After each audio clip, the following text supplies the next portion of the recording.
আসসালামু আলাইকুম রহমতুল্লাহি ওবারাকাতুহু। নাহাস কিচেনে সবাইকে স্বাগতম। আশা করি সবাই ভালো আছেন। আমিও আলহামদুলিল্লাহ আল্লাহর রহমতে ভালো আছি।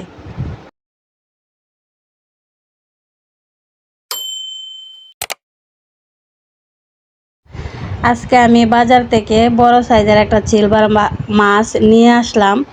আর এই সিলভার মাছটা দিয়ে আমি কাঁচকলার তরকারি রান্না করব। সাথে কিছু তেলাপিয়া মাছও নিয়েছি। এই তো দেখুন, মাছটা তেমন বড় না, মিডিয়াম সাইজের। এখন আমি কেটে নিচ্ছি। কেটে কুটে ধুয়ে পরিষ্কার করে আপনাদের মাঝে নিয়ে আসব।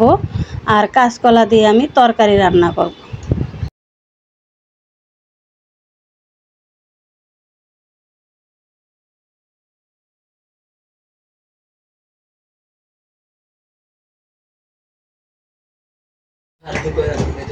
এই তো দেখুন, বাজার থেকে কাঁচকলা কিনে নিয়ে আসলাম। খুব ভালো টাটকা বড় সাইজের কাঁচকলা। এখন আমি কাঁচকলা কাটবো, ছিলে পরিষ্কার করে কেটে নিব। আর মাছ কেটে পরিষ্কার করে রেখে দিয়েছি। এখন কাঁচকলাটা কেটে পরিষ্কার করে নেব। এই তো কাঁচকলা কেটে কুটে ধুয়ে পরিষ্কার করে নিয়ে আসলাম। আর অল্প একটু পানি দিয়েছি একটা পাতিলে। এখন আমি কলাটা একটু সিদ্ধ করে নিব। দিয়ে দিব একটু হলুদ, যাতে কালারটা কালো না হয়ে যায়, ভালো থাকে, সুন্দর থাকে। তাই হলুদ দিয়ে দিচ্ছি। দিয়ে দিব অল্প একটু লবণ। আর এখন চুলাতে বসিয়ে কলা ভাপিয়ে নিব। আর এভাবে কলাটা সিদ্ধ করে নিব।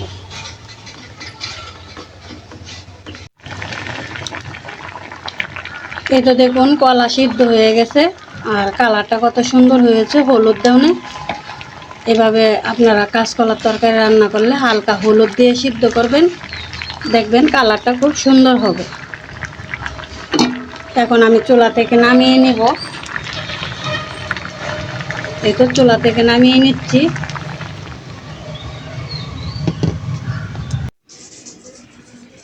এই তো দেখুন, তরকারি রান্না করার জন্য মাছ কেটে কুটে ধুয়ে পরিষ্কার করে নিয়েছি।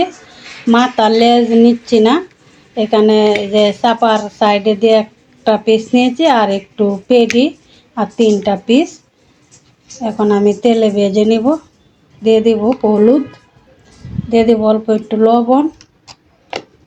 এখন মেখে নিব মাছের গায়ে।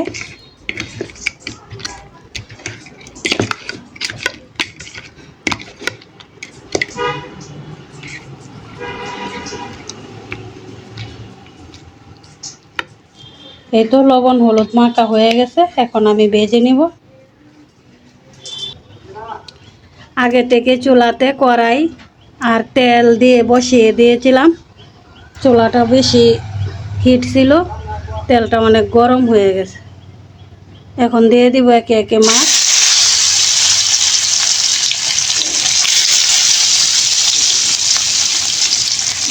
কড়াইটাও কালো হয়ে গেছে।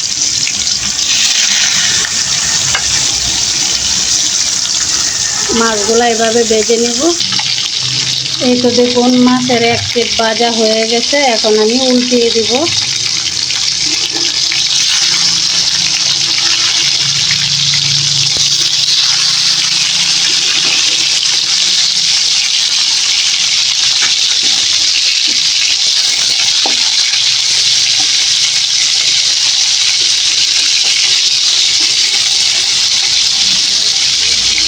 এইভাবে আমি উল্টে পাল্টে মাছগুলো ভেজে নিব।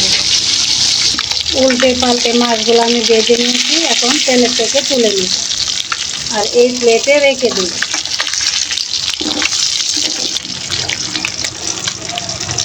আর একই তেলে পেঁয়াজ কুচি দিয়ে দিব। এই তেলে আমি রান্না করে নিব। আর অল্প একটু তেল দিয়ে দিব।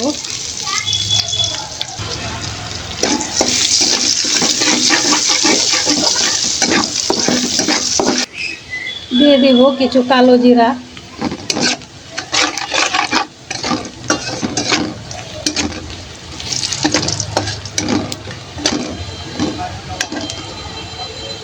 পেঁয়াজ কালো জিরা ভাজা হয়ে গেছে। এখন দিয়ে দিব একটু পানি।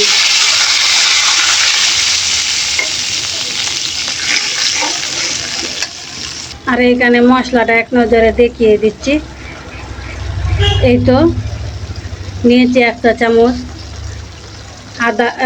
আদা বাটা, হাফ চা চামচ রসুন বাটা, 1.5 চা চামচ লবণ, 1.5 চা চামচ মরিচের গুঁড়া, হাফ চা চামচ ভাজা জিরা গুঁড়া, 1 চা চামচ ধনে গুঁড়া। এখন সব মশলা আমি একসাথে দিয়ে দিব। সব মশলা দিয়ে দিয়েছি। এখন আমি নেড়ে চেড়ে কিছুক্ষণ ভালো করে সুন্দর করে কষিয়ে নিব। এই তো দেখুন কিছুক্ষণ নেড়ে চেড়ে ভালো করে সুন্দর করে মশলাটা কষিয়ে নিয়েছি। দেখুন তেল উপরে ভেসে গেছে আর মশলাটা কাঁচা গন্ধ চলে গিয়েছে, কষানো হয়ে গেছে। এখন আমি দিয়ে দিব আগে থেকে সিদ্ধ করা কাঁচকলা। এই তো পানিতে জড়িয়ে নিয়েছি। এখন আমি ঢেলে দিচ্ছি মশলাতে। এখন আমি কিছুক্ষণ নেড়ে চেড়ে ভালো করে মশলাটা মিশিয়ে দিব।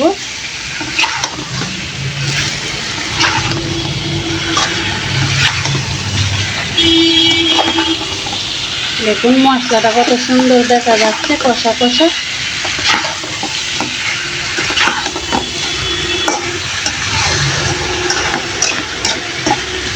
এখন আমি কিছুক্ষণ মশলার সাথে ভালো করে তরকারিতে কষিয়ে নিব। কিছুক্ষণ পর পর নেড়ে চেড়ে ভালো করে সুন্দর করে তরকারিটা আমি কষিয়ে নিই। তো দেখুন কিছুক্ষণ পর পর নেড়ে চেড়ে ভালো করে তরকারিটা খুব সুন্দর করে কষিয়ে নিয়েছি।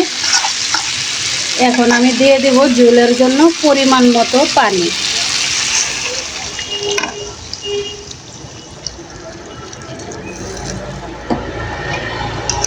এই তো ঝোলের জন্য পানি দেওয়া হয়ে গেছে। এখন আমি আবার একটু নেড়ে চেড়ে ঢাকনা দিয়ে ঢেকে তরকারিটা বলক তুলে নিব, তারপরে উপর দিয়ে মাছ দিয়ে দেব। এই তো ঢাকনা দিয়ে ঢেকে দিচ্ছি। এই তো দেখুন তরকারিটা বলক উঠে গেছে।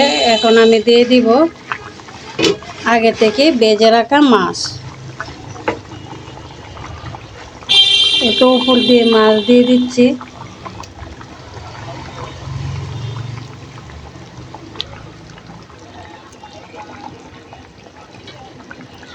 এখন আবার একটু নাড়া দিয়ে দিব।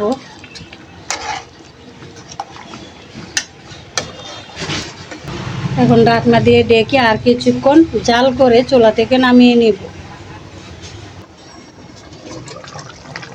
এই তো দেখুন তরকারিটা হয়ে গেছে। এখন আমি চুলা থেকে নামিয়ে নিব। দেখুন কালারটা কত সুন্দর লাগছে।